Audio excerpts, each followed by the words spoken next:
Navigasi bab 1731-1740. Sedikit. Ye Feng tidak berusaha bersikap rendah hati. Kalau begitu, mari kita uji kemampuan medismu di ronde terakhir. Anju Taylor tersenyum. Asisten saya sedang tidak enak badan. Coba lihat apa yang terjadi. Ye Feng menatap Evans Fuseng. Evans Fuseng tersenyum getir. Ia tak menyangka kesalahan akan jatuh dari langit hanya karena ia berdiri di sampingnya. Mustahil untuk menjaganya. Namun, dia hanya tersenyum pahit sesaat sebelum kembali tenang dan bertanya dengan sopan, apa yang Anda butuhkan dari saya untuk bekerja sama dengan Anda, Tuan Ye? Ye Feng menjawab dengan santai, tidak perlu, aku sudah tahu. Sambil berbicara, ia mengalihkan pandangannya ke Anju Taylor. Ujian kali ini terlalu mudah. Biar ku buat sedikit lebih sulit. Selain menyebutkan masalah kesehatan asisten Huseng, aku juga akan memberimu salinan gratis buku panduan perawatan kesehatan Paman Taylor. Oh, ada yang cocok buatku. Anju Taylor tampak sedikit terkejut. Dokterku memeriksakan seluruh tubuhku 2 minggu sekali. Aku selalu sehat, kan? Ye Feng tidak terburu-buru untuk membalas, dia hanya memberi isyarat kepada Evans Huseng untuk mendekat, lalu dia menusuk sendi kedua tulang belakang lumbarnya dengan jarinya. Evans Huseng langsung menegang. Ia mencondongkan tubuh ke depan, dan wajahnya berubah. Penggunaan pakaian profesional yang ketat dalam jangka panjang, ditambah dengan duduk dalam waktu lama, menyebabkan nyeri sendi akibat ankilosis dan ketegangan otot pinggang yang parah. Metode perawatannya sangat sederhana. Lakukan perawatan rehabilitasi sederhana, lalu ganti pakaian longgar dan perhatikan keseimbangan antara duduk dan berdiri. Anda akan bisa pulih sepenuhnya paling lama dalam 3 bulan. Wajah Evans Huseng yang tadinya tegang karena rasa sakit, tiba-tiba dipenuhi rasa terkejut. Tuan Ye, bagaimana Anda tahu? Aku tidak mengatakan apapun. Lagi pula, aku biasanya menyembunyikannya dengan sangat baik saat bekerja. Pengobatan tradisional Tiongkok berfokus pada melihat, mendengarkan, bertanya, dan merasakan. Ye Feng tersenyum tipis. Melihat adalah yang pertama. Saya melihat warna kulit Anda dan mengamati detail gerakan-gerakan kecil Anda. Berdasarkan pemahaman saya tentang tubuh manusia, mudah untuk mengetahui bahwa ada yang salah dengan tulang belakang lumbar dan otot lumbar Anda. Tidak sulit untuk menyimpulkan inti permasalahan berdasarkan sifat profesi dan kebiasaan berpakaian Anda. Luar biasa. Evans Huseng mengacungkan jempol. Kesimpulannya sama dengan kesimpulan yang dibuat oleh tim dokter pribadi bos kita setelah pemeriksaan dan penelitian yang komprehensif. Ye Feng tidak keberatan, dia hanya menatap Anju Taylor. Sedangkan untuk Paman Taylor, situasinya sedikit lebih rumit. Apa maksudmu? Mata Anju Taylor dipenuhi rasa ingin tahu. Paman Taylor, apakah Anda merasa pusing selama 2 hari terakhir ini? Selain itu, apakah Anda kurang nafsu makan, mudah marah, dan kualitas tidur Anda sangat buruk? Ye Feng menyebutkan serangkaian gejala. Saat dia selesai berbicara, mata Anju Taylor dipenuhi dengan keterkejutan. Sesaat kemudian, seolah telah mencerna semua informasi, napasnya memburu saat ia meraih tangan Ye Feng. Tuan Ye, tahukah Anda apa yang sedang terjadi? Otakku memang pusing selama 2 hari terakhir. Aku tidak bisa bersemangat. Bahkan pikiranku tidak tenang ketika memikirkan masalah. Namun, setelah tim dokter swasta terbaik yang telah saya sewa dengan biaya mahal itu memeriksa seluruh tubuh saya, mereka mengatakan bahwa saya sangat sehat dan tidak ada masalah sama sekali. Ye Feng tidak menunggunya selesai dan tersenyum. Dari sudut pandang pengobatan barat, Anda memang baik-baik saja sekarang. Sebaliknya, ini lebih seperti Anda berada di bawah tekanan psikologis yang berlebihan atau Anda telah mengalami pukulan mental. Jika Anda diberi waktu, pada dasarnya Anda akan mampu menyembuhkan diri sendiri.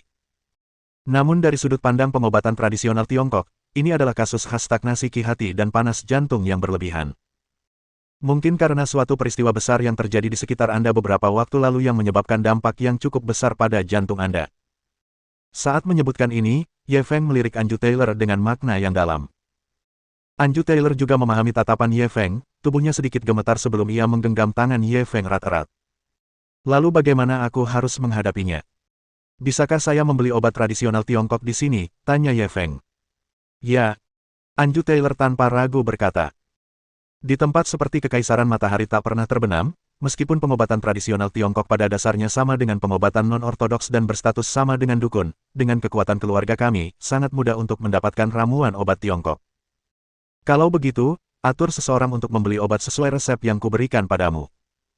Coba buat ramuannya, kata Ye Feng sambil mengeluarkan ponselnya dan mengetik resep. Melihat ini, Anju Taylor langsung menatap Evans Huseng. Evans Hussein dengan cepat berjalan maju, dia menyalin resep dari Ye Feng dan mengaturnya secepat mungkin. 10 menit kemudian, diiringi suara mesin yang kencang, datanglah seorang wanita cantik berjas bisnis bersama beberapa orang sambil membawa sekantong tanaman obat dan perlengkapan meramu tanaman obat Cina. Inilah kekuatan uang. Hanya dengan satu panggilan telepon, banyak sekali orang langsung bekerja untuknya. Melihat wanita cantik berpakaian profesional itu membawa orang-orang dan segera menyiapkan meja untuk menyeduh obat, Ye Feng mulai dengan santai mencicipi teh yang diseduh sendiri oleh Evans Hussein untuknya. Sambil menyeruput teh, dia juga melihat sekeliling lapangan golf. Harus dikatakan bahwa Anju Taylor benar-benar tahu cara menikmati hidup. Lapangan golf eksklusifnya tidak hanya luas, tetapi lanskapnya juga kelas 1. Di area longnya eksklusif, semua jenis fasilitas teh, relaksasi, dan hiburan santai tersedia. Meskipun disebut lapangan golf, fasilitas keseluruhannya sebanding dengan klub pribadi kelas atas. Saat dia sedang mengagumi pemandangan di sekitarnya, Pangeran Anju datang dan tak dapat menahan diri untuk berbisik, apakah kamu yakin resep ini akan berhasil? Ye Feng menggaruk hidungnya dengan sangat alami, dan sudut bibirnya melengkung. Apa kau begitu tidak percaya padaku? Tidak. Pangeran Anju buru-buru menggelengkan kepalanya dan menjelaskan dengan suara rendah, aku 100% percaya pada kemampuanmu. Hanya saja ku dengar kekurangan umum pengobatan tradisional Tiongkok adalah butuh waktu lama untuk berefek. Sekalipun formula obatmu bermanfaat, jika butuh waktu lama untuk berefek, bukankah itu? Ye Feng mengerti maksudnya, tapi sebelum dia sempat menyelesaikannya, dia melambaikan tangannya. Jangan khawatir. Lambatnya efektivitas pengobatan tradisional Tiongkok hanyalah akibat dari kebiasaan berpikir Anda tentang pengobatan tradisional Tiongkok. Faktanya, dalam sejarah Tiongkok, ada banyak dokter terkenal yang keterampilan medisnya langsung efektif. Dan keterampilan medis saya, sejujurnya, tidak kalah dengan para pendahulu. Bab 1732. Tolong tingkatkan kekuatanmu dan jangan berhenti. Pangeran Anju ingin berkata lebih banyak ketika mendengar itu. Namun, aroma khas obat Cina sudah tercium. Ia menoleh dan melihat Evans Hussein dan staf cantik yang membawa ramuan herbal Cina. Mereka telah selesai memasak dan menuangkan ramuan herbal Cina yang telah disiapkan. Sup obat itu tampak hitam dan mengepul, serta memiliki aroma yang tidak biasa bagi orang barat. Namun, Anju Taylor hanya menunggu stafnya membantu menurunkan suhu ke suhu yang layak untuk dikonsumsi manusia sebelum mengambil mangkuk dan menuangkan sup ke mulutnya. Setelah itu, hampir semua orang yang hadir menghentikan apa yang sedang mereka lakukan dan menoleh ke arahnya. Mereka tampaknya menunggu reaksinya. Melihat ini, Pangeran Anju juga sedikit gugup dan penuh harap. Kata-kata yang tadinya di ujung lidahnya langsung terhenti. Saat menatap ayahnya, tanpa sadar ia mengepalkan tangan kecilnya. Baru setelah Anju Taylor meminum ramuan itu dan tampaknya telah mencernanya cukup lama, Evans Hussein, yang berdiri di sampingnya, yang pertama berbicara. Apakah Anda merasakan sesuatu, bos? Baru saat itulah Pangeran Anju tersadar. Ia buru-buru berlari menghampiri. Rasakan baik-baik. Ciri khas pengobatan tradisional Tiongkok adalah mengobati akar penyebabnya. Efeknya mungkin agak lambat, jadi jangan cemas. Pada saat ini, dia berpikir untuk membantu Ye Feng. Namun, Anju Taylor melambaikan tangannya dan mendesah. Aku tidak perlu merasakannya dengan saksama. Saya sudah bisa merasakannya. Setelah meminum ramuan ini, seluruh tubuh saya menjadi tercerahkan. Sekarang, bukan hanya kepalaku tidak pusing, tapi aku juga tidak frustrasi. Seluruh tubuhku bisa digambarkan dengan satu kata. Petik 2. Pangeran Anju segera berhenti berbicara. Namun, Anju Taylor sudah berjalan mendekati Ye Feng, menggenggam erat tangan Ye Feng. Tuan Ye, terima kasih banyak. Setelah itu, ia memanfaatkan kesempatan itu untuk membelakangi kerumunan dan melanjutkan dengan suara yang hanya bisa didengar mereka berdua, ini kedua kalinya kalian membantuku. Aku akan selalu mengingat kebaikan ini. Aku 10.000% setuju kamu dan Prince bersama, tapi aku mengerti emosinya. Kalau aku tiba-tiba bertingkah aneh dan mengangguk setuju saat melihatnya mengantarmu, dia pasti curiga. Itulah sebabnya Hussein dan aku mengatur adegan ini tadi. Kami pura-pura tidak mengenalmu. Maafkan kami. Ye Feng juga memperhatikan hal ini, dan ia tersenyum. Minumlah sup obat ini selama 3 hari, dan masalah Paman Taylor akan teratasi. Terima kasih. Anju Taylor menjabat tangan Ye Feng lagi. Ye Feng masih tersenyum. Pangeran Anju segera berlari mendekat, dia langsung memegang lengan Ye Feng dan bersandar padanya, dia berkata dengan manis, Ayah, apakah ayah punya keraguan sekarang? Apakah Ye Feng 100 kali lebih kuat dari pewaris generasi kedua yang kaya yang ingin kau perkenalkan padaku? Anju Taylor tidak menyembunyikan rasa setujunya. Memang, tidak heran putriku begitu terpesona. Dia adalah pemuda yang sangat kuat dengan potensi besar. Kalau begitu, kau harus menepati janjimu. Jangan pernah berpikir untuk memisahkan kita lagi, dan jangan ikut campur urusan pribadiku di masa depan. Pangeran Anju tersenyum cerah. Genggamannya di lengan Ye Feng semakin erat. Tidak, tidak, keluarga Anju tidak akan pernah mengingkari janji mereka. Anju Taylor tersenyum lebar. Ye Feng telah memenangkan rasa hormatku dengan kekuatan dan keberaniannya. Sekalipun kamu pergi dan mendaftarkan pernikahanmu sekarang, aku tidak akan mengatakan sepatah kata pun. Ah, ayah. Mendengar ini, Pangeran Anju merasa sedikit malu. Kok bisa secepat itu? Ye Feng dan aku masih berpacaran. Hubungan kalian bisa ditingkatkan. Anju Taylor bercanda kecil. Lagi pula, aku cuma membuat analogi. Menjengkelkan. Pangeran Anju bertindak genit, tetapi tubuhnya menempel di tubuh Ye Feng. Ye Feng dapat merasakan lengannya bergerak mengikuti gerakan tubuhnya, seolah-olah dia sedang merasakan pijatan melingkar 360 derajat. Dia hanya ingin mengucapkan kata-kata ini untuk hal semacam ini. Tolong tingkatkan kekuatanmu dan jangan berhenti. Tak perlu dikatakan, itu cukup nyaman. Namun, sebelum ia sempat merasakannya lebih jauh, Anju Taylor menatap Evans Hussein. Apakah makanan dan anggurnya sudah siap? Anda bisa meminta orang-orang di dapur untuk mengirimkannya. Pangeran, Ye Feng, dan aku akan mengobrol sambil makan. Sudah selesai. Evans Hussein segera membungkuk dan mulai membuat pengaturan.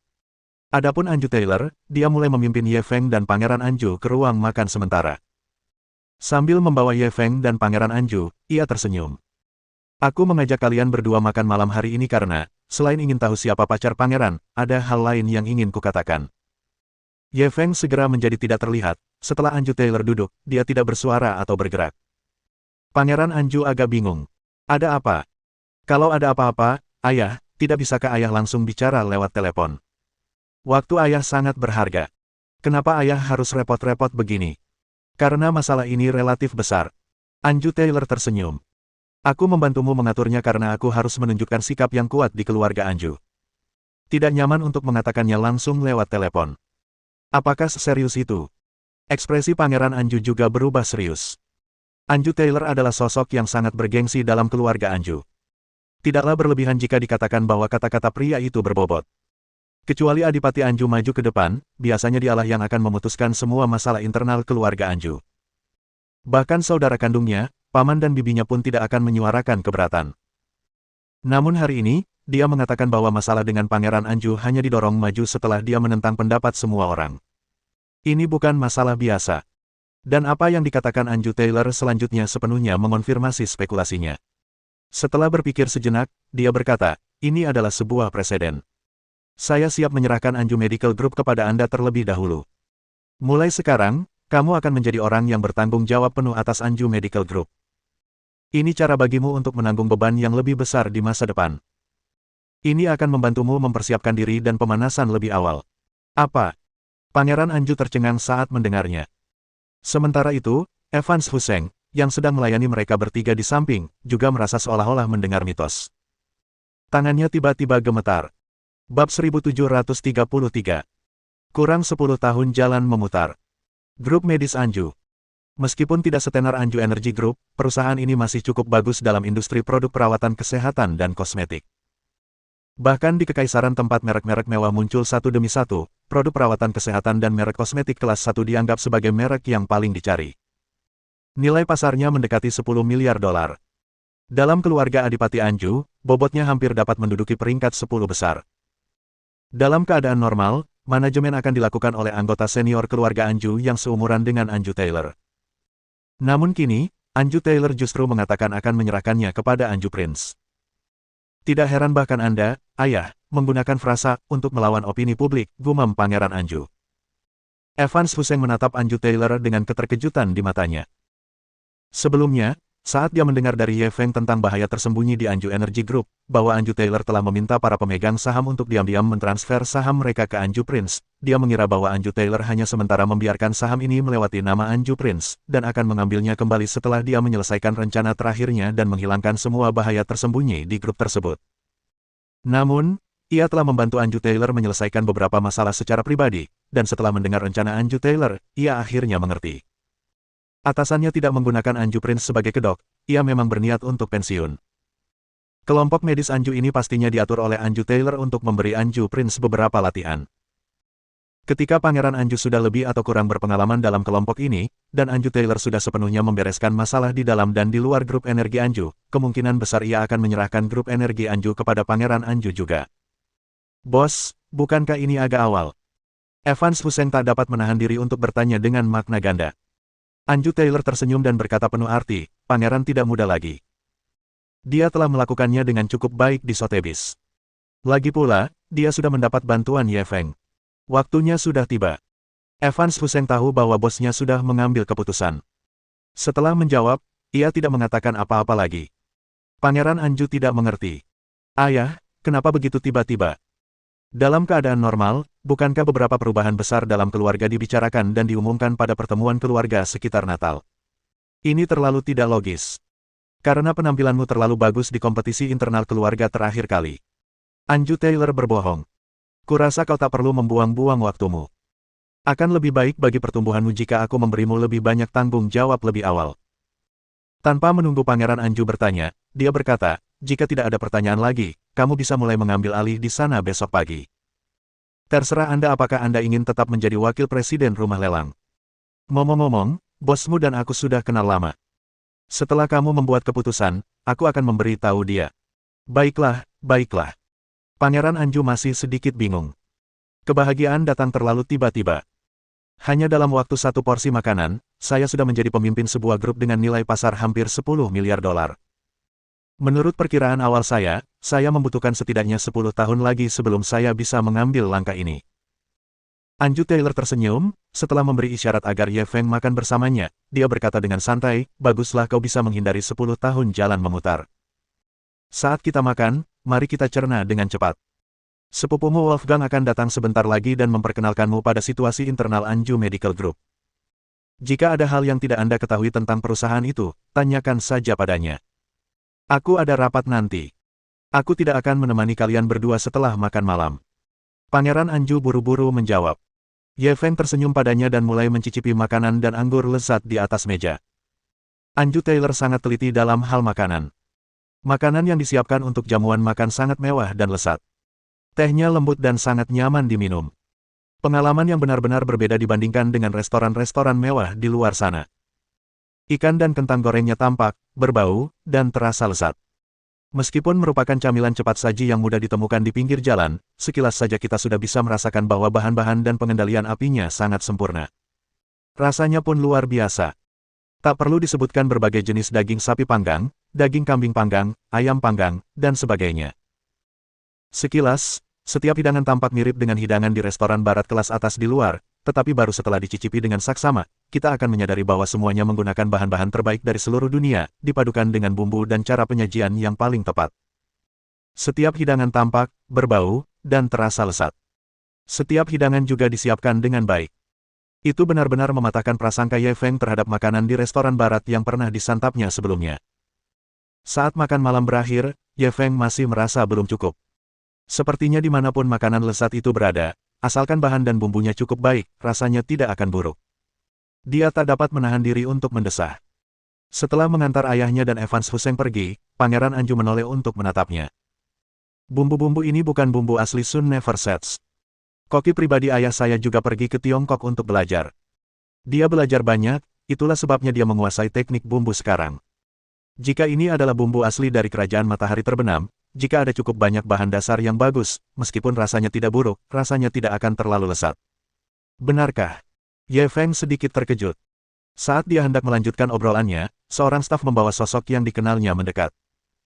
Ketika ia berjalan mendekat, staf tersebut seharusnya sudah sangat jelas tentang hubungan antara orang tersebut dan Pangeran Anju.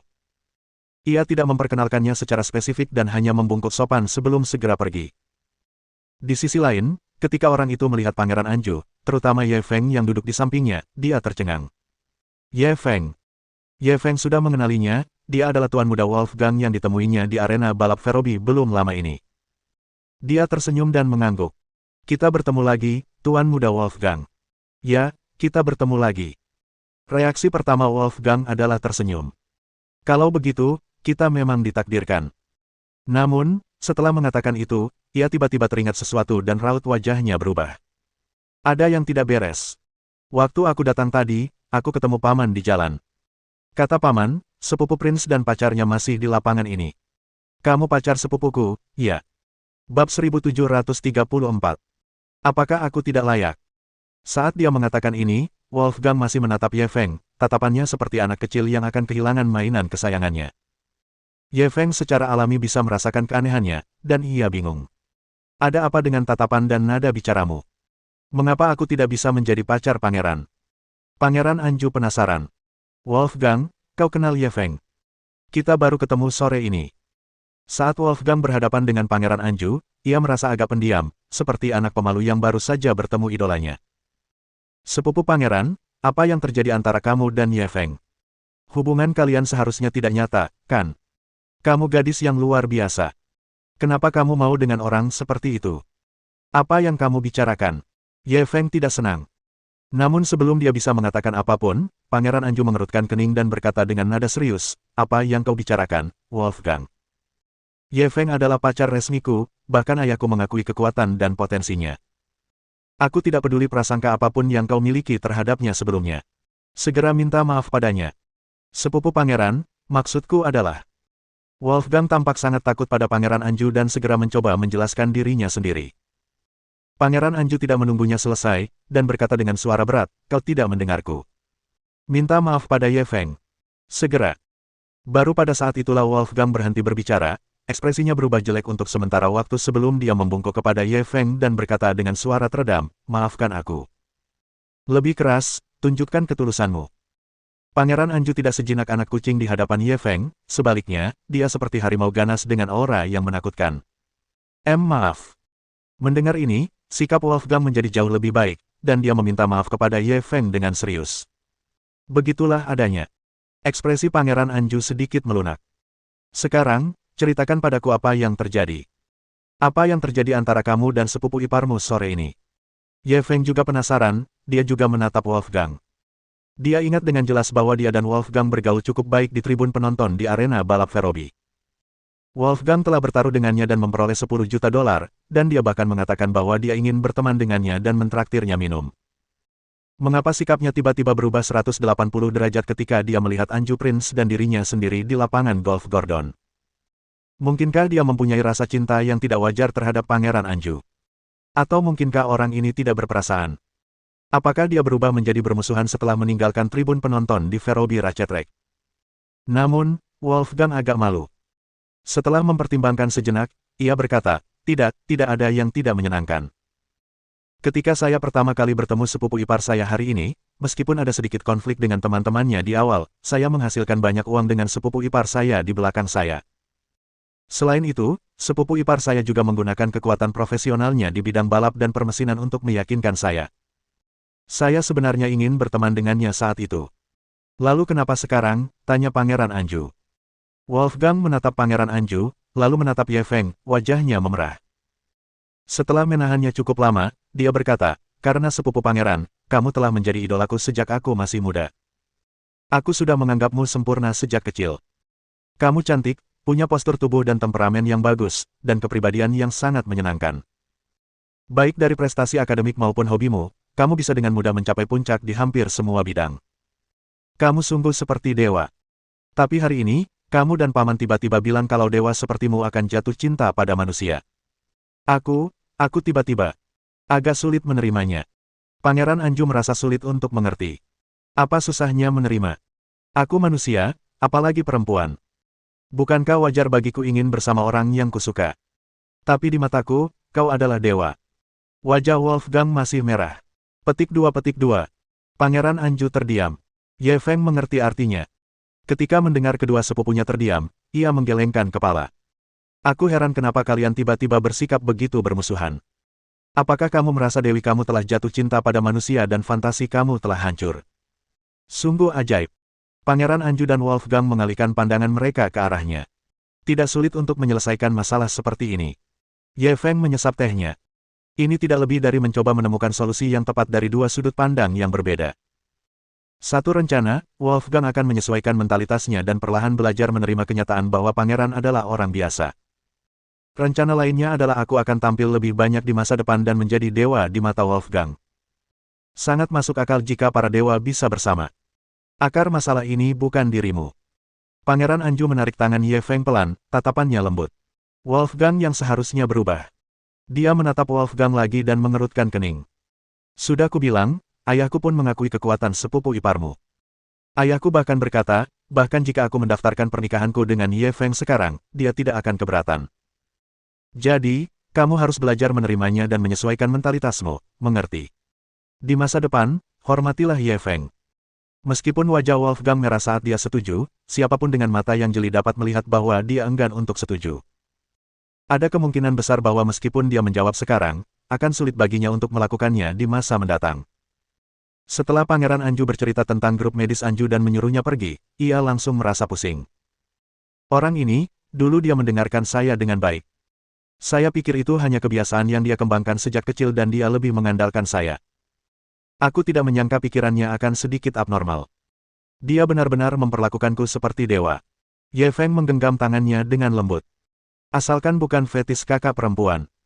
Kalau tidak, kurasa aku tidak akan bisa menahan diri dan mencari kesempatan untuk memberinya beberapa pukulan keras. Maafkan aku, sayang. Pangeran Anju tampaknya salah paham saat ia buru-buru meminta maaf. Awalnya aku ingin meminta bantuanmu untuk menghadapi ayahku dan bertemu keluargaku. Aku tidak menyangka akan jadi seperti ini dan menyebabkan begitu banyak masalah padamu. Saya benar-benar minta maaf. Bab 1735. Sensasi di klub golf. Ye Feng tersenyum. Tidak apa-apa, ini bukan salahmu.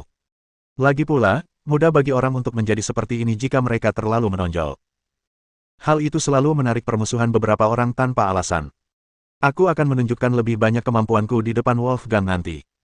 Saya yakin dia akan segera menerima kenyataan. Melihat ini, Pangeran Anju tidak berkata apa-apa lagi, dia hanya bersandar pada Ye Feng dan duduk sebentar. Ye Feng juga menikmati kedamaian yang langka ini. Tepat saat dia hendak tidur siang, teleponnya tiba-tiba berdering.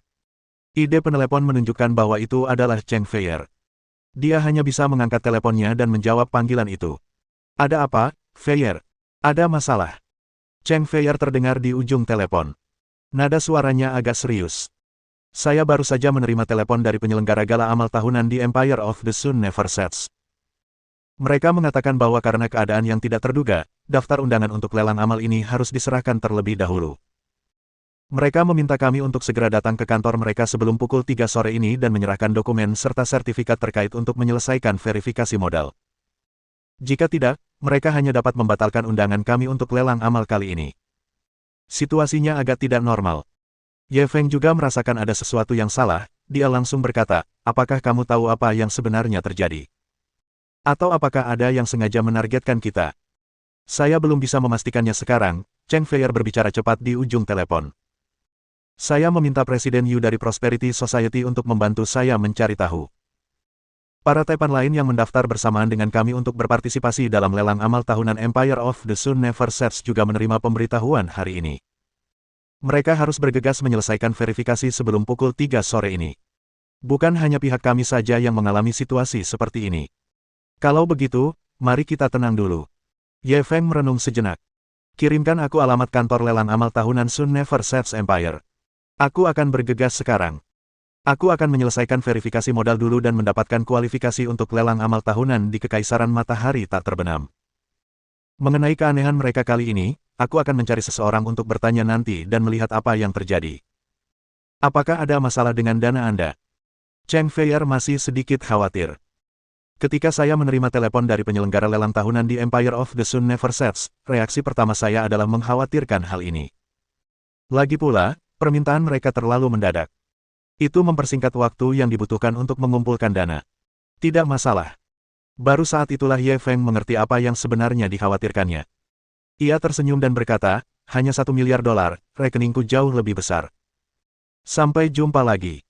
Sambil berbicara, dia menutup telepon dan segera memberitahu Pangeran Anju.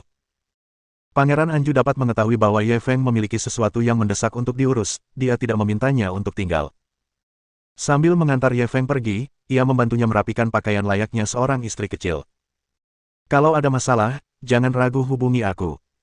Di kota kabut, dan bahkan seluruh Kekaisaran Matahari tak pernah terbenam, keluarga Anju kita masih punya pengaruh. Baiklah. Ye Feng tidak repot-repot bersikap sopan padanya. Setelah dia keluar dari Gordon Golf Club dan menikmati ciumannya, dia mengendarai Maybach S680 miliknya ke kantor lelang amal tahunan Empire. Dia tidak tahu bahwa saat ini, seluruh pintu masuk Gordon Golf Club sedang gempar. Tak terhitung banyaknya orang kelas atas yang datang dan pergi, tak kuasa menahan diri untuk tidak melirik lampu belakang mobilnya dan mengerumuni Anju Prince di tengah. Ya Tuhan, Nona Prince. Apa kau sedang jatuh cinta? Kami baru saja melihatmu merapikan pakaian pria Tionghoa itu dan bahkan menciumnya. Siapa pemuda dari Tiongkok itu? Beruntung sekali bisa mendapatkan bantuanmu. Kau adalah putri keluarga Anju. Di masa depan, kau hampir pasti akan mengambil alih keluarga Anju. Kemudian Pangeran Anju menunjukkan dengan ekspresi manis bahwa Ye Feng adalah pacarnya, bahwa dia telah menerima restu ayahnya. Para penonton yang mengetahui pentingnya keluarga Anju tidak dapat menahan perasaan gembira lagi. Ini terlalu gila. Ye Feng itu, bahkan Tuan Taylor memujinya. Kalau begitu, aku khawatir dia pada dasarnya dianggap sebagai calon menantu Tuan Taylor, kan? Apapun identitasnya di Tiongkok, hanya berdasarkan hubungannya dengan Tuan Taylor dan Nona Prince, dia pasti akan mendapat tempat di lingkaran atas seluruh kekaisaran. Nanti aku harus jelaskan ke anak-anak nakal di rumah. Bilang ke mereka untuk lebih waspada dan jangan menyinggung Tuan Ye ini. Aku khawatir pemuda legendaris lainnya akan muncul di Fox City. Banyak rumor tentang dia menjadi menantu Anju Taylor mulai menyebar di kalangan kelas atas di Fox City. Dalam perjalanan menuju kantor lelang amal tahunan Sun Never Sets Empire, Ye Feng menelepon Samia sambil mengemudi. Samia, saya sedang bersiap untuk berpartisipasi dalam lelang amal tahunan Sun Never Sets Empire. Menurut prosedur resmi, verifikasi kualifikasi lelang amal seharusnya hanya selesai dalam 2 hari. Namun, baru saja, asisten saya menerima telepon yang meminta kami untuk menyelesaikan proses verifikasi sebelum pukul 3 sore ini. Mengenai hal ini, apakah Anda memiliki informasi dari Smart Information Consulting Company? Tunggu sebentar, bos. Saya akan meminta seseorang untuk membantu Anda memahami dan memverifikasinya. Samia segera menjawab. Kemudian, dalam waktu kurang dari 2 hingga 3 menit, dia berkata, ada beberapa informasi relevan dari perusahaan konsultasi informasi cerdas. Menurut laporan intelijen, ini adalah ide mendadak dari Adelaide Liborao, penyelenggara lelang amal tahunan di Empire of the Never Sets. Orang ini agak aneh. Aku pernah mendengar tentang dia sebelumnya. Adelaide Liborao. Seseorang dari keluarga Adelaide. Ye Feng mengerutkan kening ketika mendengarnya. Orang ini, betapa anehnya dia. Pria ini terkenal karena seleranya yang buruk terhadap wanita. Samia tampak terdiam. Hampir semua orang di kalangan atas kekaisaran tahu bahwa pria ini pasti akan terjebak setiap kali dia memilih wanita. Istri pertamanya berasal dari kerajaan gajah. Ia lembut dan cantik. Sekilas, ia tampak seperti peri. Namun, ia penipu yang berkelana ke seluruh dunia. Ia ahli menipu orang kaya seperti dirinya. Istri keduanya berasal dari Tiongkok. Ia lulusan Cambridge dan memiliki penampilan serta bentuk tubuh yang prima. Namun, ia seperti serigala berbulu domba dan paling jago membagi aset target melalui pernikahan. Bab 1736. Begitulah cara saya melakukan sesuatu. Ye Feng mendengarkan deskripsi Samia dan dengan cepat memahami masa lalu Adelaide Liborao, terutama kesulitan pernikahannya. Ketika mendengar bahwa pria ini telah menjalani 9 pernikahan internasional dan bahwa hasil dari setiap pernikahan internasional adalah ia dihisap habis-habisan oleh pihak lain, ia sedikit terdiam.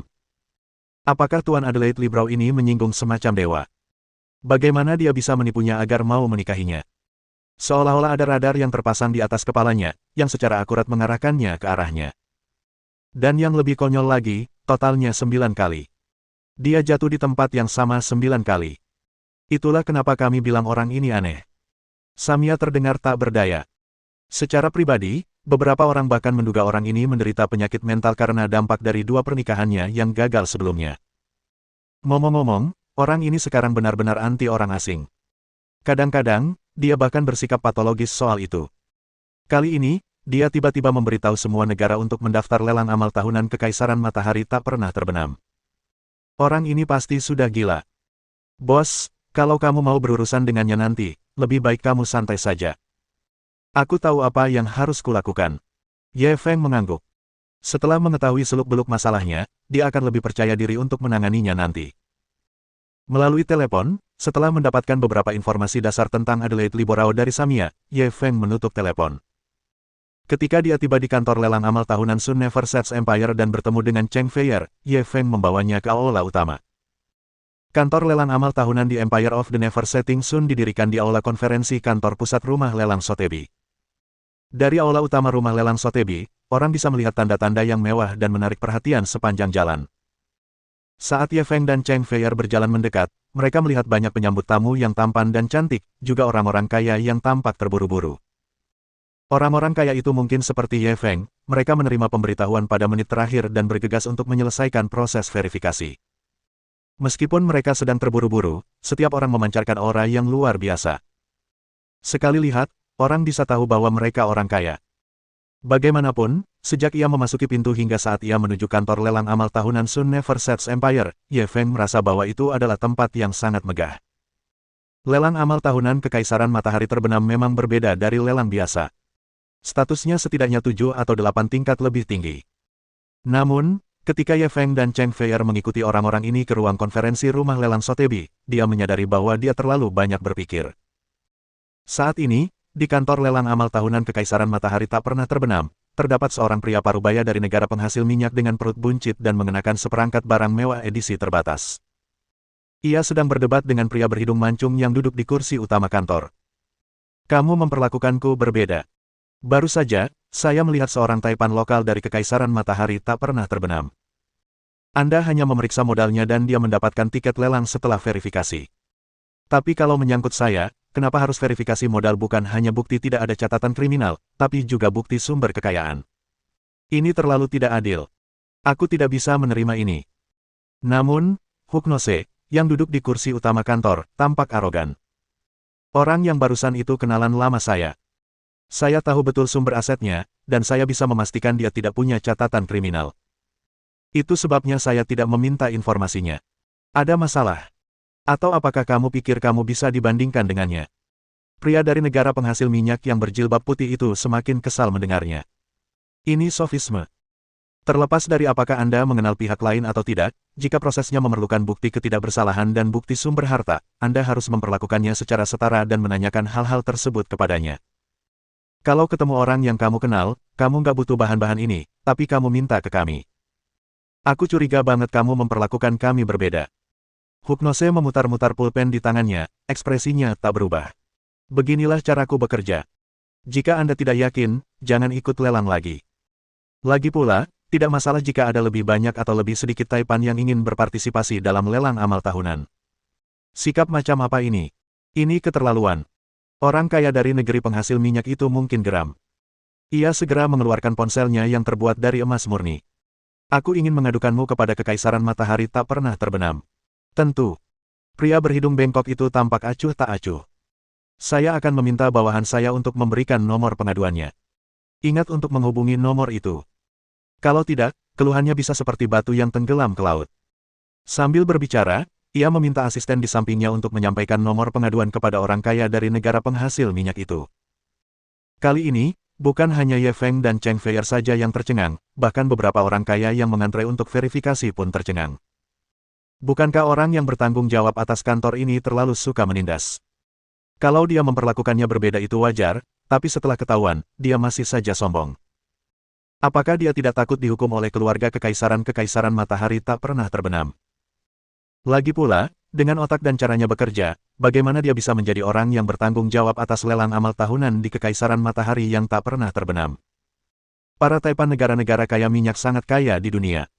Mereka akan diperlakukan seperti tamu terhormat di negara manapun. Jika dia mencoba mengeluh dalam keadaan marah, bahkan penyelenggara lelang amal tahunan di Kekaisaran Matahari Terbenam pun harus menanggung akibatnya, kan? Namun, sama seperti banyak orang yang tercengang, beberapa orang kaya yang mengetahui hal itu menggelengkan kepala. Mustahil. Meskipun sebagian besar orang kaya di negara-negara kaya minyak memang kaya, mereka hanyalah orang kaya. Di Empire of the Sun Never Sets, biasanya Anda bisa mendapatkan lebih banyak rasa hormat dengan mengandalkan uang, tetapi ketika Anda bertemu seseorang seperti Adelaide Liborao, itu tidak banyak membantu. Keluhan orang kaya di negara-negara kaya minyak kemungkinan besar akan diabaikan. Dia tidak bisa berbuat apa-apa terhadap Adelaide Liborao. Orang ini adalah putra ketiga keluarga Adelaide. Meskipun dia sangat tidak populer di keluarga Earl Adelaide, dan dianggap sebagai seseorang yang tidak dicintai baik oleh ayah maupun ibunya, dia tetaplah putra Earl Adelaide. Sekalipun dia mengusir kita semua hari ini, departemen terkait di keluarga kerajaan Kekaisaran Matahari tak pernah terbenam, paling-paling hanya akan memarahinya. Mereka tidak akan melakukan apapun padanya. Jika semua orang ingin lolos verifikasi modal dengan lancar, kita harus segera memikirkan cara untuk menghubungi Adelaide Liborao melalui seorang teman dan memintanya untuk bersikap lunak. Kalau tidak, orang kaya dari negara penghasil minyak ini akan menjadi pelajaran kita. Bab 1737. Apa yang harus kau lawan denganku? Seolah-olah membenarkan perkataan orang kaya itu. Adelaide Liborao segera menjawab panggilan setelah Taipan negara minyak itu membuat panggilan pengaduan. Namun, setelah panggilan itu, dia tidak peduli sama sekali. Alih-alih, setelah menutup telepon, ia melanjutkan percakapannya dengan orang kaya dari negeri penghasil minyak itu. Orang yang bertanggung jawab atas departemen ini di keluarga kerajaan hanya dengan bijaksana menasihati saya untuk bersikap sedikit lebih ramah kepada Anda. Ia tidak mengatakan apa-apa lagi. Apakah kamu masih ingin terus mengeluh? Jika Anda ingin terus mengeluh, hubungi nomor yang sama seperti sebelumnya. Orang kaya dari negara penghasil minyak itu langsung tercengang. Kau, apa? Adelaide Liborao mencibir. Sebaiknya aku katakan yang sebenarnya. Orang yang bertanggung jawab atas pengaduan di Kekaisaran Matahari tak pernah terbenam adalah anggota keluarga Anju. Sebenarnya, dia harus memanggilku sepupu. Di sini, para juri dan wasit semuanya orang saya. Apa urusan kalian dengan saya? Orang kaya dari negara penghasil minyak itu sama sekali tidak bisa berkata apa-apa. Adelaide Liborao melemparkan penanya ke meja. Sekarang, kalian, atau lebih tepatnya, kalian orang asing, punya dua pilihan. Ikuti saja aturan saya dan patuhi untuk mendapatkan sertifikat tanpa catatan kriminal, sumber properti yang sah, lalu jalani proses verifikasi modal. Kalau tidak, pergilah sekarang juga. Kalian hanya sekelompok bandit. Orang kaya dari negara penghasil minyak itu pasti sudah gila. Saya tidak akan berpartisipasi dalam lelang amal omong kosong ini. Kalian bisa bermain sendiri. Setelah berkata demikian, dia pergi dengan marah. Selain Ye Feng, banyak orang kaya melihat ini dan mulai bergerak. Mereka yang merasa punya koneksi di Kekaisaran Matahari tak pernah segera mengangkat telepon dan menelepon. Mereka yang merasa tidak mempunyai cukup koneksi di Sun Never Sets Empire melirik ekspresi Adelaide Liborao dan hanya menggelengkan kepala serta memilih menyerah. Hanya beberapa Taipan lokal dari Kekaisaran Matahari tak pernah terbenam yang memasang wajah puas. Mereka mengobrol sebentar dengan Adelaide Liborao dan menjalani proses verifikasi modal. Mereka dianggap telah berhasil memenuhi syarat untuk berpartisipasi dalam lelang. Cheng Feier melihat ini dan langsung gugup. Apa yang harus kita lakukan? Orang ini tampaknya membenci orang asing dan memperlakukan kami orang asing secara berbeda. Siapa yang harus kita ajak bicara? Ye Feng menggelengkan kepalanya. Tidak perlu memohon belas kasihan. Saya sudah tahu betul situasi orang ini. Kebanyakan orang tidak akan bisa memohon padanya. Sudah ada yang salah dengan otaknya. Lalu apa yang harus kita lakukan? Cheng Feier menjadi semakin gugup. Kesempatan untuk lelang amal tahunan ini masih sangat penting bagi kita. Ini akan menjadi kemudahan dan manfaat yang tak terlihat bagi kita untuk melakukan banyak hal di masa depan. Sangat disayangkan jika menyerah begitu saja. Ye Feng menggelengkan kepalanya lagi. Aku tidak bilang akan menyerah. Meskipun mustahil menemukan seseorang yang bisa memohon belas kasihan, masih mungkin menemukan seseorang yang bisa memberikan tekanan. Tekanan. Cheng Feier tidak bereaksi tepat waktu. Namun, saat itu, seorang pria kaya dari Korea, yang mungkin sudah memberitahu koneksinya, menghampiri Adelaide Liborao sambil tersenyum. Halo, Tuan Liborao, saya teman baik Viscount Silverson. Viscount Silverson mengatakan bahwa dia cukup mengenal Anda dan ingin berbicara dengan Anda melalui telepon. Sambil berbicara, dia menyerahkan telepon itu dengan kedua tangannya. Namun, Adelaide Liborao hanya menjawab panggilan itu dengan beberapa patah kata sebelum menutup teleponnya kembali. Jangan buang waktumu. Mustahil meyakinkanku lewat teman. Sudah kubilang sebelumnya. Hanya ada dua jalan yang bisa dipilih. Jika Anda benar-benar tidak dapat membuktikan bahwa Anda tidak memiliki catatan kriminal dan sumber pendapatan Anda sah, maka pergilah. Senyum di wajah orang kaya itu membeku. Banyak Taipan asing yang masih mencoba menghubungi teman-temannya juga memasang ekspresi jelek di wajah mereka. Kau benar. Cheng Feier menatap Ye Feng dengan kaget. Orang ini benar-benar keras kepala. Dia sama sekali tidak mau percaya. Ye Feng balas tersenyum. Aku juga akan menelepon. Sambil berbicara, dia menelepon Pangeran Anju dan memberitahunya tentang situasi tersebut. Orang ini. Pangeran Anju terdiam ketika mendengar situasi di ujung telepon. Saya akan langsung menelepon Earl Adelaide. Sayang, tolong tunggu sebentar. Sekalipun saya pribadi memberi tekanan pada masalah ini, hasilnya tidak akan terlalu ideal. Earl Adelaide harus melakukannya. Ye Feng tidak peduli siapa yang maju, asalkan masalahnya bisa diselesaikan. Ia memberi Pangeran Anju beberapa instruksi sederhana sebelum menutup telepon. Setelah menutup telepon, Cheng Feier menatapnya dengan waspada. Siapa yang kau telepon? Mengapa suaranya terdengar seperti gadis cantik muda? Bisakah orang ini memberi tekanan pada Adelaide Liborao? Ye Feng curiga dia cemburu, dan langsung menyentil hidungnya. Kenapa kamu menekankan, cantik muda? Apakah kamu mencoba mendapatkan informasi dariku? Jangan sentuh aku. Cheng Feier menepis tangannya dan memutar bola matanya. Jawab pertanyaanku dengan jujur. Siapa yang kamu telepon? Bisakah orang tersebut menyelesaikan masalah kita saat ini? Ye Feng sengaja mengabaikan beberapa jebakan dalam pertanyaannya dan tersenyum. Apa kau masih mengkhawatirkanku? Saya tidak pernah bertarung dalam pertarungan yang tidak saya yakini. Mari kita tunggu dengan sabar sebentar lagi. Semoga segera ada perubahan ke arah yang lebih baik. Cheng Feier tidak puas dengan jawaban ini dan hendak melanjutkan bertanya. Namun, saat itu, sebuah diskusi yang agak sensasional datang dari luar ruang konferensi Balai Lelang Sotheby's. Sial, bukankah ini Earl Adelaide? Ada apa? Kenapa dia buru-buru ke sini? Dan dari kelihatannya, dia sepertinya langsung menuju ke kantor sementara lelang amal tahunan Empire. Apakah ada yang tahu apa yang terjadi? Bangsawan seperti Earl Adelaide, dan dia sudah sangat tua, secara logika, seharusnya dia tidak perlu terlibat lagi dalam hal-hal seperti ini, kan? Kenapa dia ada di sini hari ini? Bersamaan dengan adanya diskusi, terjadi pula keributan. Setelah itu, sekelompok orang berjalan memasuki ruang konferensi rumah lelang Sotheby dengan langkah besar. Di paling depan orang-orang itu ada sosok bangsawan yang tua namun kuat. Bab 1738. Dia telah memberikan otaknya pada anjing. Ruang konferensi Sotheby's langsung menjadi sunyi. Hampir semua orang menghentikan apa yang sedang mereka lakukan dan melihat. Bahkan Adelaide Liborao, yang tadi bersikap arogan, berdiri dari kursi utama dan membungkuk untuk menyambutnya. Ayah, mengapa ayah ada di sini? Earl Adelaide mendengus dan berbalik ke arah kerumunan. Setelah melihat sekeliling kerumunan, ia menatap dua orang Tionghoa yang hadir, Ye Feng dan Cheng Feier. Bolehkah saya bertanya, apakah Anda Tuan Ye dan asisten Tuan Ye? Ketika Cheng Feier mendengar ini, dia masih sedikit tertegun dan tidak dapat bereaksi tepat waktu. Ye Feng langsung mengerti bahwa Earl Adelaide mungkin adalah solusi yang dipikirkan Pangeran Anju untuknya. Ia segera melangkah maju dan tersenyum. Salam, Earl Adelaide, saya Ye Feng, sahabat Pangeran. Earl Adelaide bergegas menghampirinya.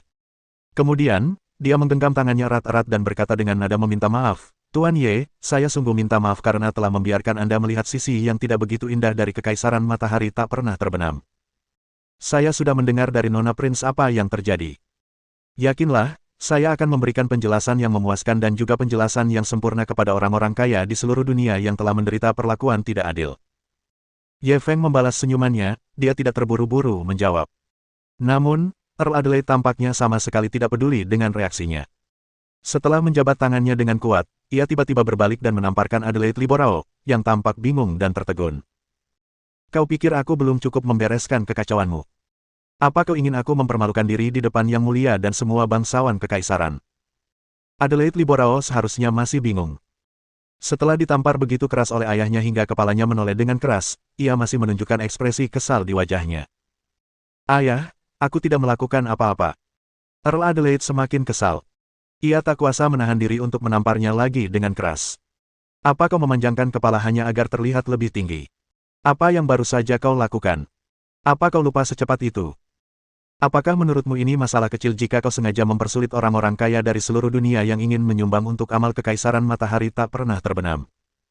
Adelaide Liborao tampaknya mengerti mengapa ayahnya marah.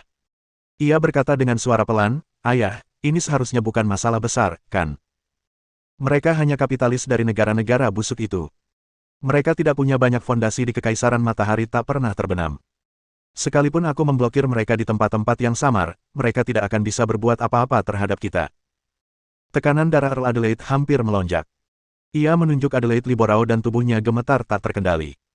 Aku hanya berpikir kau agak gila karena pernikahanmu yang gagal. Tapi hari ini, akhirnya aku tahu kau sama sekali tidak gila. Kau benar-benar memberi makan otakmu pada anjing. Sudahkah kau pertimbangkan tujuan awal lelang amal tahunan ini? Tujuannya adalah untuk memperkaya kas kekaisaran yang sudah menipis. Dengan kata lain, untuk memperkaya kas yang mulia. Orang-orang kaya yang tertarik dengan lelang amal tahunan Kekaisaran Matahari tak pernah terbenam adalah klien penting bagi Yang Mulia. Kalau sekarang kau mempersulit pelanggan-pelanggan ini, mungkin mereka memang tidak bisa berbuat apa-apa padamu saat ini. Sekalipun mereka mengeluh, mereka tidak akan bisa memengaruhimu sama sekali. Tapi pernahkah kau pikirkan apa yang akan terjadi jika masalah ini sampai ke telinga ratu? Petik 2. Adelaide Liborao mulai panik. Dia tidak terlalu memikirkannya sebelumnya. Hanya saja dia telah ditipu dan ditipu habis-habisan oleh perempuan asing beberapa kali berturut-turut, dan dia telah mengembangkan semacam PDSD terhadap orang asing. Karena itu, dia ingin memanfaatkan kesempatan ini untuk melampiaskan amarahnya. Akan tetapi, sekarang setelah ayahnya menunjukkan inti permasalahannya, ia menyadari bahwa ia telah menimbulkan terlalu banyak masalah kali ini. Dia mempersulit klien Yang Mulia dan memengaruhi kemampuan Yang Mulia untuk menghasilkan uang. Jika hal ini sampai ke telinga ratu, dia akan mati. Bukan hanya dia tetapi seluruh keluarga Adelaide akan terlibat. Tidak mengherankan bahwa Earl Adelaide, ayahnya, datang sendiri untuk mengatasinya. Kaki Adelaide Liborao lemas, dan suaranya bergetar. Pak, saya tidak memikirkan ini sebelumnya. Apa yang harus aku lakukan sekarang? Saya sama sekali tidak berniat mencampuri urusan keuangan Yang Mulia. Earl Adelaide menamparnya lagi dan berkata dengan kesal, apa gunanya memberitahuku hal ini? Bisakah saya memaafkan Anda atas nama klien Yang Mulia? Bisakah saya menyelesaikan ketidakpuasan klien Yang Mulia atas nama Anda? Kamu bahkan tidak bisa menemukan arah yang tepat untuk meminta maaf. Arti kata-kata ini bisa dikatakan cukup berat. Betapapun bodohnya Adelaide Liborao, dia mengerti apa yang dimaksud ayahnya.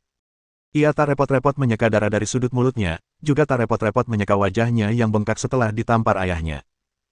Ia buru-buru menoleh ke arah Ye Feng dan Cheng Feier. Tuan Ye, saya benar-benar minta maaf. Aku tadi bodoh. Tolong jangan pedulikan aku. Tidak perlu membuktikan bahwa tidak ada bukti kejahatan atau bukti sumber properti. Selama aset Anda mencapai ambang batas untuk berpartisipasi dalam lelang amal tahunan Kekaisaran kami, Anda dapat menerima undangan ke lelang tersebut. Cheng Feier belum tersadar, dia menatap Ye Feng dan Adelaide Liborao dengan ekspresi bingung. Ye Feng tersenyum, lalu berkata dengan tenang, aku masih antre, belum giliranku untuk mulai verifikasi. Jika Tuan Adelaide Liborao ingin meminta maaf, ia harus terlebih dahulu meminta maaf kepada orang-orang kaya yang telah melalui proses verifikasi modal. Ya, kau benar. Adelaide Liborao begitu patuh hingga ia seolah tersihir. Setelah mengangguk dan membungkuk pada Ye Feng, ia menoleh ke arah orang-orang kaya yang hadir. Semuanya, aku benar-benar minta maaf. Bab 1739. Wanita kaya melihat keberanianku.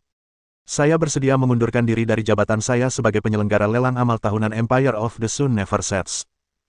Saya juga ingin meminta maaf kepada semua Taipan yang telah diperlakukan tidak adil karena saya. Saat Adelaide Liborao berbicara, dia membungkuk 90 derajat kepada semua orang. Untuk sesaat, aula lelang Sotheby yang awalnya sunyi dipenuhi oleh diskusi. Ini hebat. Saya baru saja melihat beberapa Taipan di depan saya yang meminta bantuan teman-teman mereka semuanya ditolak oleh Adelaide Liborao. Saya pikir saya tidak akan bisa berpartisipasi dalam lelang amal tahunan Empire of the Sun Never Sets lagi. Saya tidak menyangka akan ada perkembangan baru. Aku benar-benar gugup tadi. Earl Adelaide datang di waktu yang tepat. Masalah kita telah terpecahkan. Tapi sekali lagi, Earl Adelaide sepertinya ada di sini karena pemuda dari Tiongkok itu, kan?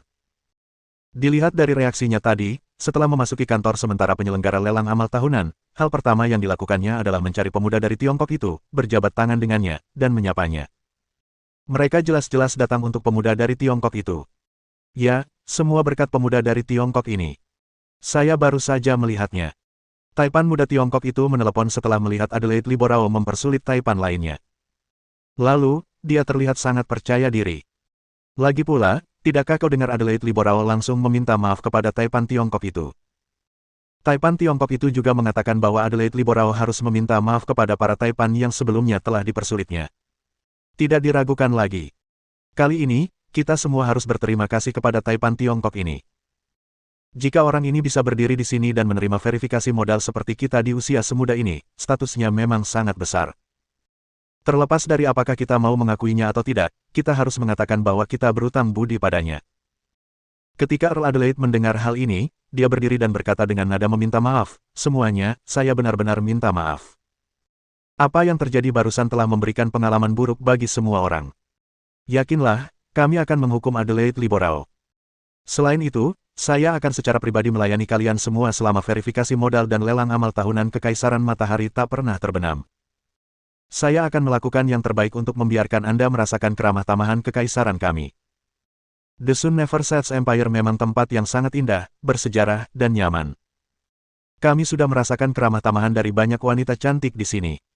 Baguslah masalah hari ini sudah terselesaikan. Jika ada kesempatan, kami akan mentraktirmu minuman. Aula konferensi rumah lelang Sotheby segera menjadi tempat yang bahagia dan harmonis. Earl Adelaide memang pantas menyandang statusnya sebagai seorang Earl. Ia sangat piawai dalam menghadapi situasi seperti itu dan bisa mengobrol dengan hampir semua orang kaya dari berbagai negara. Terlebih lagi, saat mereka berbincang, ia memberikan sensasi seolah-olah sedang bermandikan angin musim semi. Dengan dia secara pribadi menangani proses verifikasi modal untuk semua orang, kantor sementara lelang amal tahunan di Empire of Sun Never Sets tampaknya telah menjadi pesta yang santai. Kemudian giliran Ye Feng untuk memverifikasi ibu kota. Earl Adelaide memeriksa saldo kartunya, mengonfirmasi perwakilan asetnya, lalu menyerahkan kartu bank dan undangan lelang amal tahunannya. Ia tersenyum dan berkata, saya sangat suka makanan Cina. Ada bebek panggang Yanjing, nasi panci Lingnan, kaserol ayam, dimsum, mie kering pedas, sup iga akar teratai dari wilayah tengah, bakpao panggang, nasi iga domba, ayam piring besar dari wilayah barat, daging panggang dan babi masak ganda dari wilayah utara. Setiap kali memikirkannya, saya ingin meneteskan air liur. Jika ada kesempatan, saya ingin berkeliling Tiongkok lagi. Ye Feng mendengarkan penjelasannya dan merasa bahwa dia lebih tahu tentang masakan Tiongkok daripada dirinya. Dia tersenyum dan berkata, Earl Adelaide sangat berpengetahuan. Orang Tiongkok akan menyambut Anda dan keluarga Anda untuk berkunjung. Kekaisaran Matahari tak pernah terbenam menyambut kunjungan Tuan Ye. Earl Adelaide tersenyum hangat. Semoga perjalanan Anda dan asisten Anda di Kekaisaran Matahari tak pernah terbenam berjalan lancar. Sambil berbicara, keduanya mengobrol sedikit lagi dan menyelesaikan prosedur verifikasi modal. Pada saat inilah Cheng Feier tampaknya akhirnya terbangun dari keterkejutannya. Dia melihat surat undangan di tangan Ye Feng, begitu pula Earl Adelaide dan Adelaide Liborao yang menghormati Ye Feng. Dia tak kuasa menahan diri untuk menarik Ye Feng ke samping. Siapa yang kau telepon tadi? Dia benar-benar membuat sosok seperti Earl Adelaide bergegas datang secara pribadi. Ye Feng menatapnya dan merasa dia cukup imut, dia berkata setengah bercanda, aku memanggil wanita kaya. Wanita kaya itu bilang dia melihat keangkuhanku dan memintaku untuk melepas penyamaranku dan masuk ke dalam hatinya. Mulai sekarang, aku bisa menghindari jalan memutar selama beberapa dekade. Sebelumnya, aku selalu ingin mengandalkan diriku sendiri, tapi kali ini, aku tak punya pilihan. Aku hanya bisa mengorbankan diriku dan meminta bantuannya. Wanita kaya. Cheng Feier langsung memutar bola matanya. Kenapa kau tidak mengarang cerita yang lebih konyol? Kenapa kau tidak bilang saja kalau kau sedang memanggil putri Kekaisaran Matahari tak pernah terbenam? Baiklah, karena kamu tidak mau mengatakannya, lupakan saja. Lagi pula, tidak apa-apa asalkan masalahnya selesai pada akhirnya. Dengan surat undangan ini, kami dapat dianggap sebagai tamu kehormatan dari seluruh Kekaisaran Matahari tak pernah terbenam. Akan jauh lebih mudah bagi kami untuk melakukan banyak hal di masa mendatang. Ye Feng mengangguk. Tepat saat ia hendak menjawab, beberapa sosok anggun datang menghampirinya. Tuan Ye, terima kasih atas apa yang telah Anda lakukan. Jika bukan karenamu, kami mungkin pulang dengan tangan kosong hari ini. Nama saya Has. Saya dari Jerman. Dulu saya bekerja di industri. Senang bertemu Anda. Ini kartu namaku. Jika Anda membutuhkan sesuatu di masa mendatang, jangan ragu untuk menghubungi saya. Selama saya bisa, saya tidak akan ragu. Ternyata beberapa orang kaya datang untuk mengucapkan terima kasih kepadanya atas apa yang telah terjadi sebelumnya. Banyak kartu nama diserahkan kepada Ye Feng seperti kepingan salju. Tuan Ye, nama saya Park San Kian, saya dari Korea, keluarga saya bergerak di bidang impor dan ekspor, saya punya pengaruh di Korea, senang bertemu Anda. Kamu bisa meneleponku jika kamu membutuhkanku. Tuan Ye, nama saya Wen, saya dari Amerika, keluarga saya bekerja di industri pertambangan. Bab 1740. Apakah ini juga sesuai harapan Anda? Ye Feng hanya bertukar beberapa kata dengan orang-orang kaya dari berbagai negara sebelum setumpuk tebal kartu nama mewah dan sederhana muncul di tangannya, dia juga mendapatkan banyak teman. Ketika orang-orang kaya ini dengan bijaksana bubar, Cheng Feier langsung merasa aneh. Apakah ini juga sesuai harapanmu? Saya memanfaatkan bantuan Earl Adelaide untuk menyelesaikan masalah ini. Saya sangat membantu orang-orang kaya dari seluruh dunia. 2 kemenangan dalam satu gelombang. Ye Feng menyimpan kartu nama itu dan mengedipkan mata padanya. Kalau aku bilang bukan, apa kau percaya? Cheng Feier menggelengkan kepalanya tanpa ragu. Aku tidak percaya padamu. Dalam hal ini, kau sudah tidak punya kredibilitas lagi di mataku. Lalu kenapa kau masih bertanya, balas Ye Feng. Saat dia berkata demikian, dia hendak bertanya kepada Cheng Feier apa rencana lainnya yang dimilikinya, tetapi dia tidak menyangka pemberitahuan sistem akan muncul secara tiba-tiba. Ding! Sistem mendeteksi sistem navigasi baru. Silakan lurus sejauh 7 meter, lalu belok kiri. Setelah lurus sejauh 3.900 meter, belok kanan sejauh 9.700 meter, lalu jalan kaki. Kata-kata Ye Feng langsung berubah. Apakah kamu punya rencana nanti? Kalau tidak, ikut aku. Ayo cepat. Tanpa memberi Cheng Feier penjelasan atau waktu untuk bereaksi, dia berpura-pura mengangkat teleponnya dan menerima panggilan sebelum bergegas keluar dari rumah lelang Sotheby. Cheng Feier juga menunjukkan profesionalismenya sebagai anggota tim keamanan. Dia tidak bertanya apa-apa lagi. Dia segera mengikutinya. Saat Ye Feng hendak mengambil mobil, ia langsung membantunya melihat lalu lintas di luar. Keluar lewat pintu samping di belakang balai lelang Sotheby. Kemacetan lalu lintas di luar pintu masuk utama agak serius. Jika kita terburu-buru, kita akan membuang-buang waktu di sana.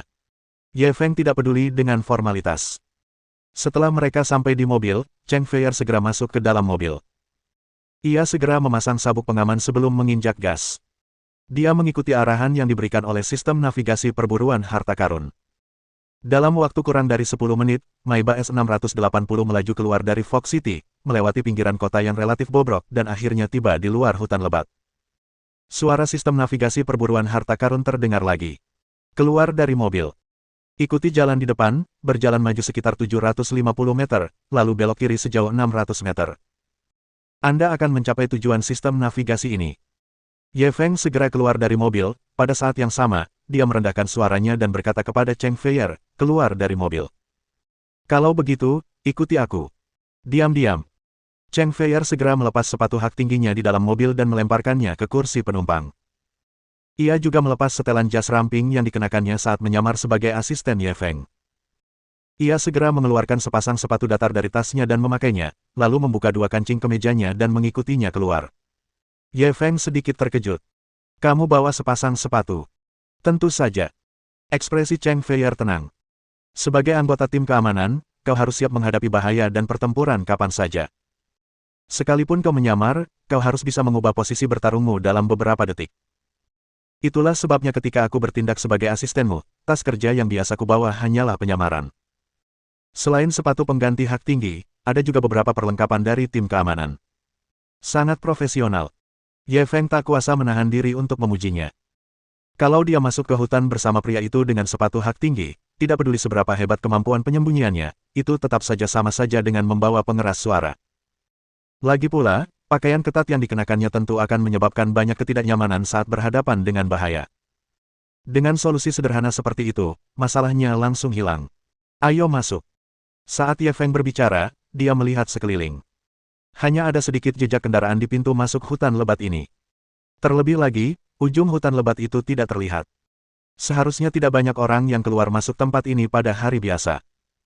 Namun, dalam radius 1 kilometer dari pintu masuk, mereka menemukan 3 mobil yang sengaja disembunyikan. Sesuatu telah terjadi di sini. Lebih jauh lagi, mungkin ada hubungannya dengan navigasi peluangnya.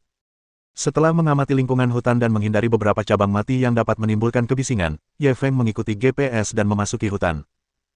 Saat ia melangkah ke dalam hutan lebat, ia mengaktifkan kelima inderanya dan mengamati sekelilingnya dengan saksama. Di belakangnya, Cheng Feier juga menjaga tingkat kewaspadaan tinggi, mengikutinya hampir tanpa suara. Keduanya seperti 2 bayangan di hutan lebat, perlahan mendekati titik panduan navigasi peluang. Sementara itu, di kedalaman hutan, seorang pria kekar dengan banyak tato mengerikan di kepalanya memimpin beberapa bawahan. Mereka menodongkan senjata ke arah seorang pria yang tampak kurus seperti pecandu narkoba saat mereka maju. Saat mereka maju, pria kekar berkaus singlet dengan kepala penuh pola itu tak kuasa menahan diri untuk meludahi pria kurus itu. Rati, kau tahu sifatku. Aku membawa begitu banyak saudara hari ini. Aku telah melintasi seluruh kota kabut dan datang ke tempat terpencil ini. Jika aku tidak dapat menemukan benda yang kau bicarakan, aku akan menggali lubang di tempat ini dan menguburmu. Yang dipanggilnya Rati adalah lelaki kurus yang berjalan maju sambil mengarahkan pistol ke kepalanya. Mendengar suara pria bertato itu, ia panik dan memohon ampun. Tuan Serigala, jangan khawatir. Sekalipun aku punya nyali, aku tidak akan berani berbohong padamu. Aku sedang teler malam itu. Aku tidak tahu kenapa aku datang ke tempat terpencil ini. Lalu, aku melihat beberapa orang menyelinap ke sini membawa sesuatu yang kelihatannya sangat berharga. Malam itu, entah kenapa, mereka tiba-tiba bertengkar dan bahkan berkelahi. Dari nada bicara mereka, sepertinya ada sesuatu yang sangat berharga di kelompok mereka, tapi mereka tidak setuju karena pembagian jarahannya tidak merata. Ini sepertinya tempat persembunyian mereka. Pria bertato itu, yang juga Lord Wolf, masih sedikit skeptis. Apa kau terlalu banyak minum obat dan berhalusinasi? Kalau memang ada harta karun, apa kau tidak tahu harus masuk dan memastikannya asli setelah kau bangun malam itu? Kenapa kau harus menunggu sampai hari ini ketika kami datang untuk menagih utangmu? Tuan Serigala. Rati langsung memasang tampang pengecut. Bukannya kau tidak tahu kepribadianku? Pengecut seperti tikus. Malam itu, saya melihat beberapa dari mereka menggunakan pisau. Saya rasa mereka bahkan menusuk salah satu dari mereka sampai mati. Bau darahnya sangat menyengat. Saya sangat takut sampai hampir mengompol. Beraninya saya datang lagi setelah itu. Lagi pula, mereka masih punya beberapa anggota. Jika bukan karenamu aku terpojok hari ini, aku tidak akan sampai ke tempat penuh masalah ini, apapun yang terjadi. Mohon dukungan dari omom ante-ante sekalian, buat subscribe atau sharekan novel Mimin ke Facebook kalian, agar channel Mimin bisa terus berkembang. Dengan begitu, Mimin bisa lebih semangat untuk up novel seru lain ke depannya. Buat teman-teman yang sudah subscribe dan sharekan novel Mimin, Mimin ucapkan terima kasih sebanyak-banyaknya.